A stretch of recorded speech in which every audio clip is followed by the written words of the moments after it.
So here, what is a root loci by definition? Basically, here this is very simple. Everyone can answer this question now. The root loci simply is the collection of the roots on the complex plane that satisfy the characteristic equations for certain number of k value. Okay, so the characteristic equations we're working on is 1 plus k and p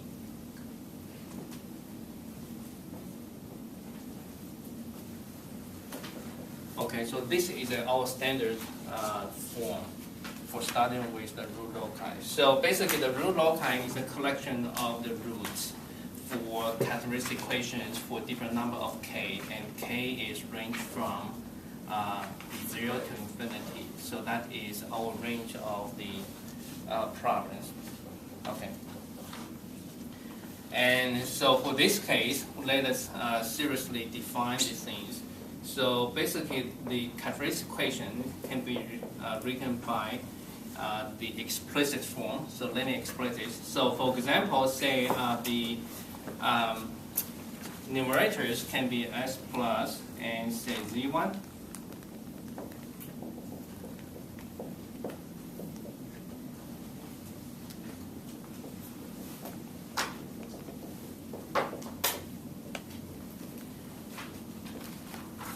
So for this description, I write only the first order factorizations, but in skipping those kind of skip terms, they might have the second order, the second degree polynomial. So that means here I want to say for the numerators, we might have a single root, or we might have the complex conjugate roots. Okay, the possibilities.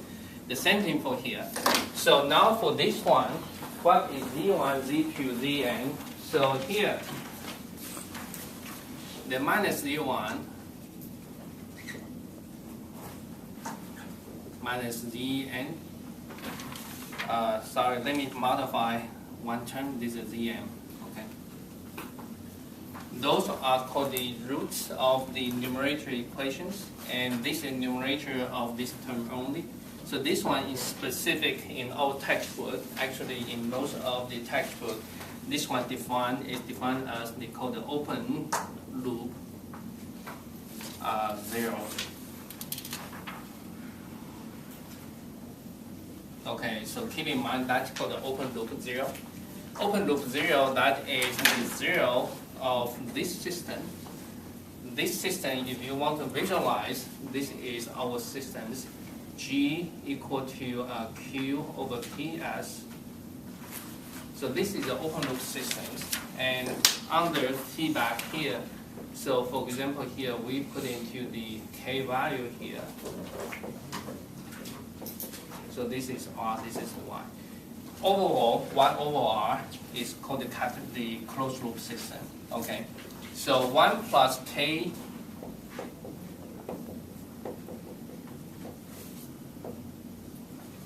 So 1 plus kg, this is the denominators, a polynomial of the closed loop system. However, for g alone, that is, I highlight here, that's called the open loop system. So try to be familiar with this kind of the key terms there. Okay, don't be confused. Okay, so here we have the z1, zm, that's called the open loop zeros. And the same thing here, we have minus p1 and minus Pn, and that one is called again open loop poles.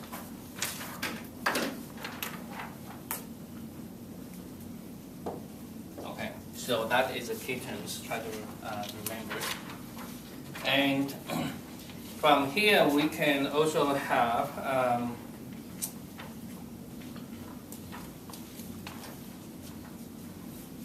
here. Let me define it.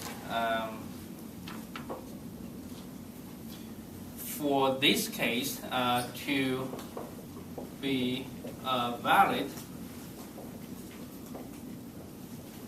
root of the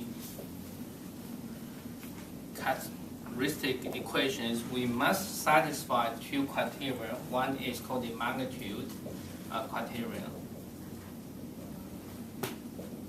Okay, so magnitude criterion, that means the magnitude QS and PS equal to 1 over K. Here they call the magnitude. This absolute symbol means magnitude. The other one is called the phase criterion. Phase criterion, that means this angle Q over P must be equal to 180 minus 180 degrees plus L times 360 degrees. L can be any integers. So these two criteria serve as the base for us to establish the complete rules for drawing the root loci here. And from the phase criteria, we might have a few more kind of the exercise here. So say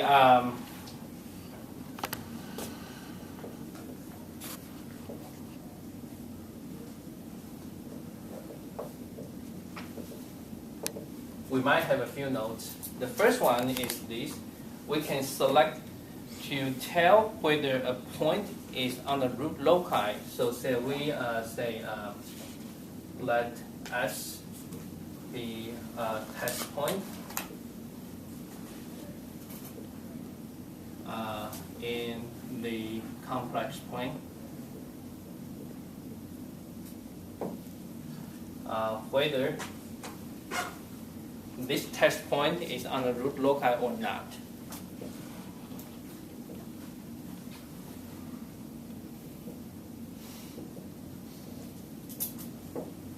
How can we check its legibility? So for this one, we can try is this. We define the angle between S and every pole is this. We define the angles between the test point is called this. Okay, so that's the definitions. And graphically, this meaning is this.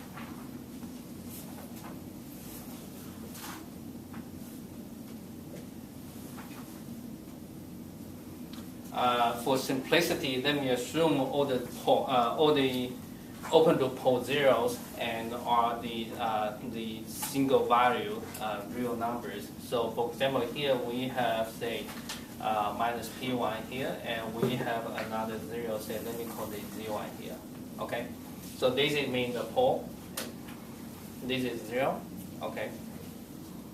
So say if we want to test. Say we have say arbitrarily label a point. So test point is here. So we want to know whether this point is on the root loci of the systems. So how can we check? So basically is this.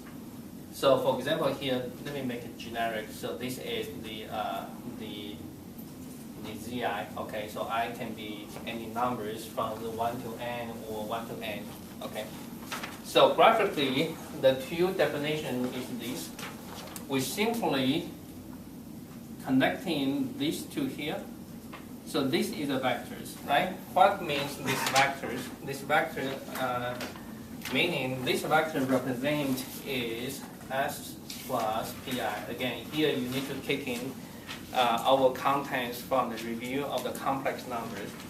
So basically, the arrow pointing from the point to here, basically in terms of vector, in terms of expression, is writing like this, right? And then what is the angle? This angle is this one, right? So here, this angle is defined as the Pi. The same thing. If we, again, we're connecting from here to here, that is the vectors represented by S plus Zi. Okay, this is the vectors, and again, this angle is represented by this symbol, and that, per our definition, that is this one. Good? Okay.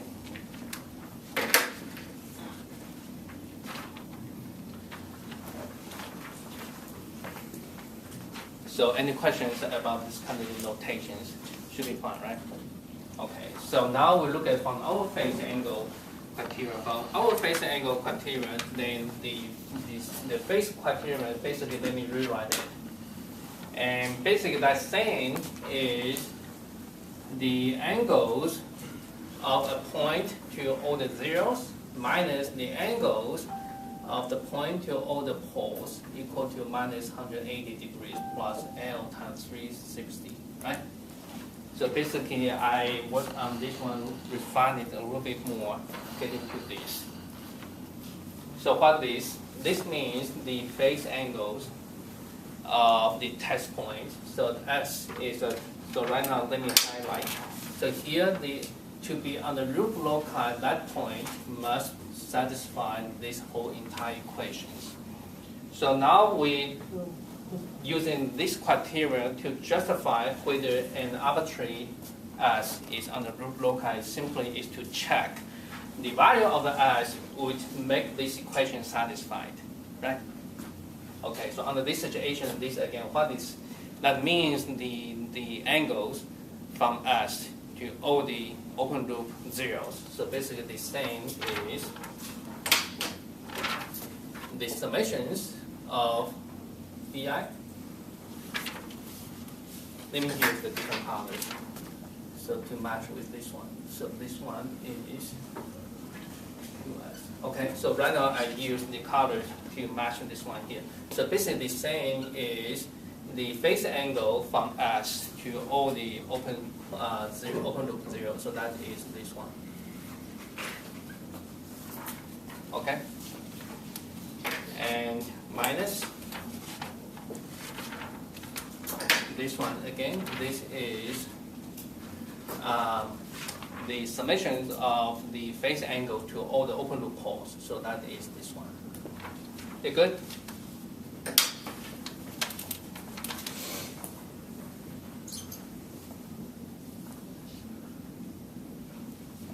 Any questions from those simple definitions to this? We good? 180 minus or plus? Yeah. Minus 180 minus? Yeah. Okay. So we keep this and we can work on what exactly here.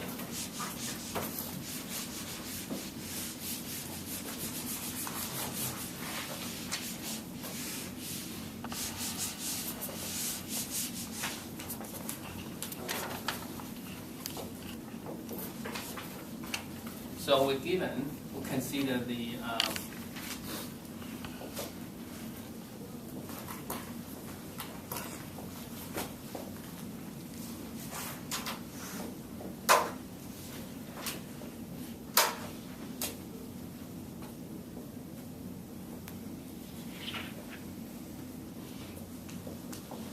okay, so we consider these characteristic equations. So on this case, we can quickly put the numbers. So here, let me already work on this.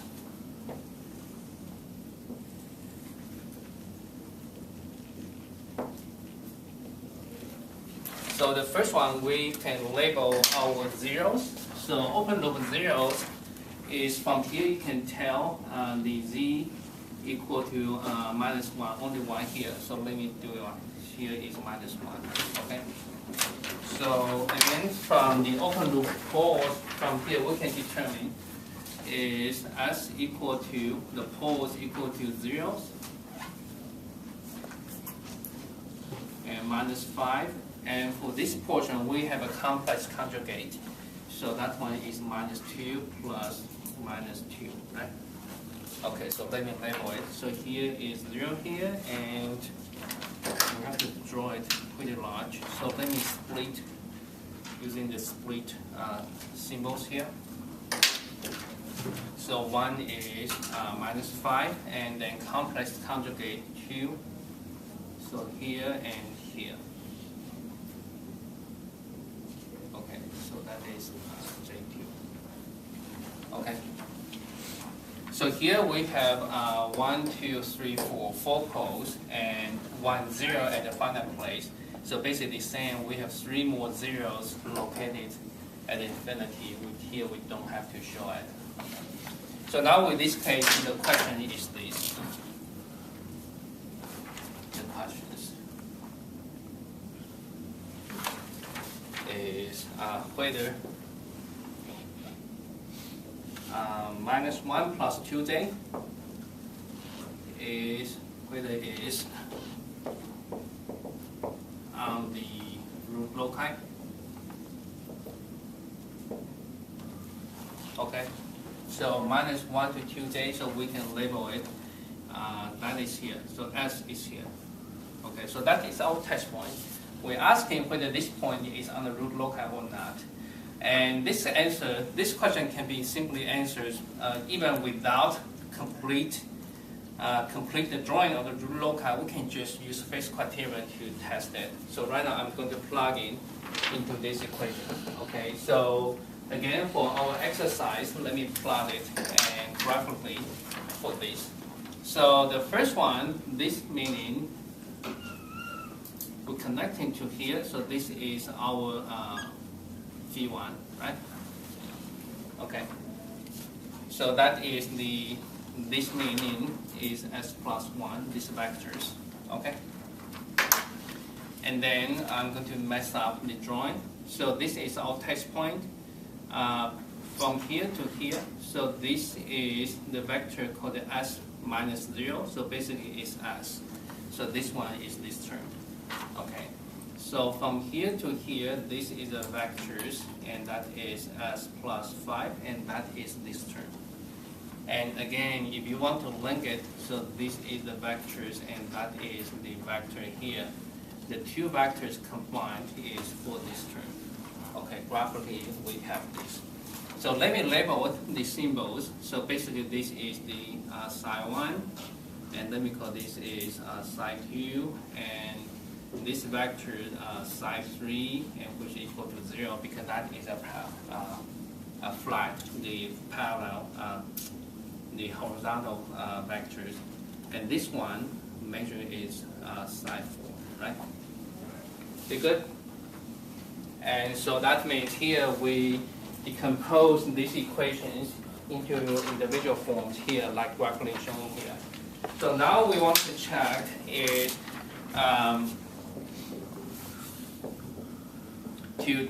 to tell whether V1 minus psi 1 plus 2 plus 3 plus 4 equal to 100 minus 180s.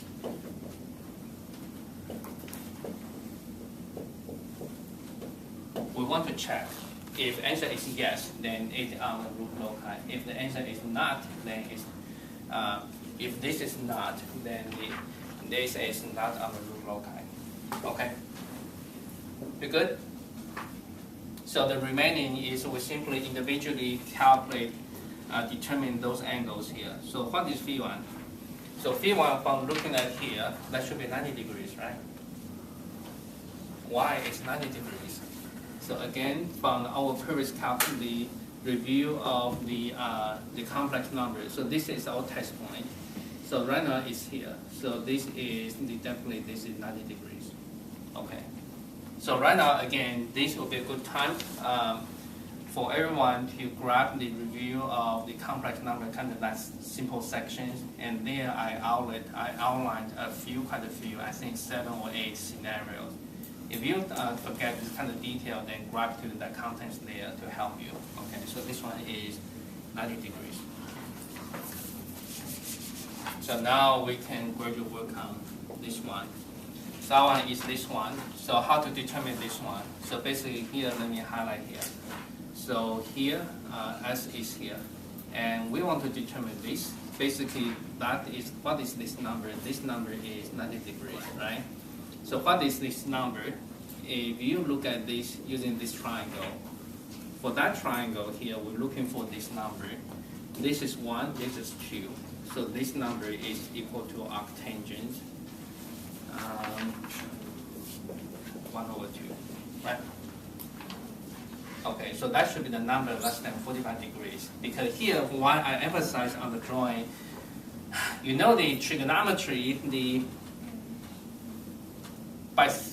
by nature, the trigonometry or the anti-trigonometry kind of thing, that is multiple numbers. It's, how to say, it's not one-to-one functions, right? So we want to make sure the punch, the calculator give you a number that is really the right number we're looking for. And that can be correctly justified by looking at the graph.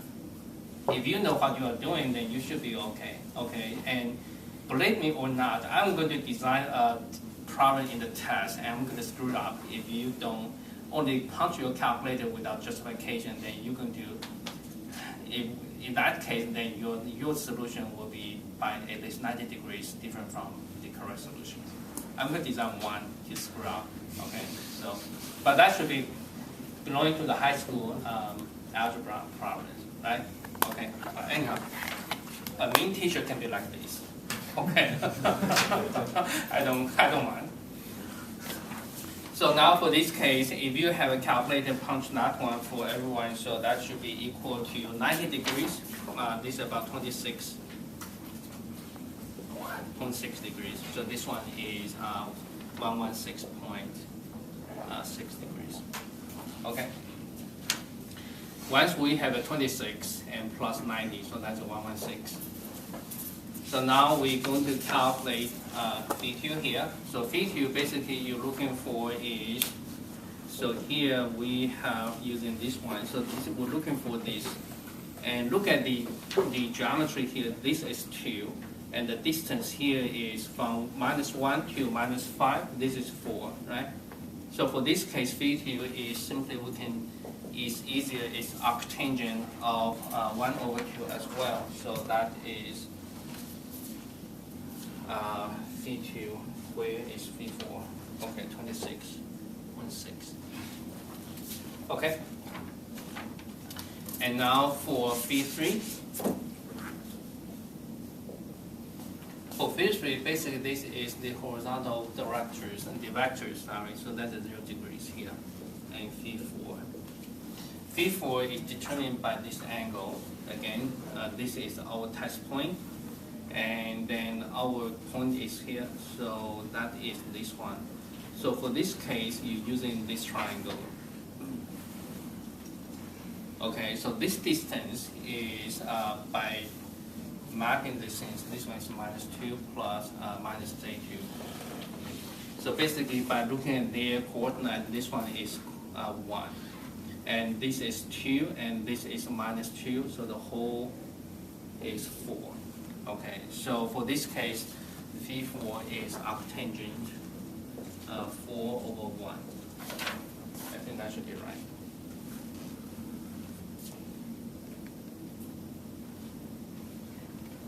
So that one will be equal to 76 degrees. Okay, so once we have those numbers being calculated, we simply plug into here. So if you do the calculations, then basically this number will be equal to minus 129.2 degrees. So that come up with is not fitting to, because L is an integer. So that means this number should be minus 180 plus or minus 360. So by all means, this one won't fit. Right? So that means this test point is not on the root loci of this product. So this one can be easily answered without plotting the root loci. And the homework 6C is about this product. So you might be able to do it right away today. Okay, so I give you a characteristic equations, and I give a test point. So I ask you, out of the 1, 2, 3, 4, 5, 6, which one are on the root loci? So here there's 3 answers there. Okay, so that means you simply individually exercise for the given one with those procedures. And the design of this problem is I ask I wish that people can exercise at least 6 times of the things to reinforce your concept here. Okay? And this problem due 2 weeks from today. So again, this test problem is not on the loop loci. So Scott, we can have a new section.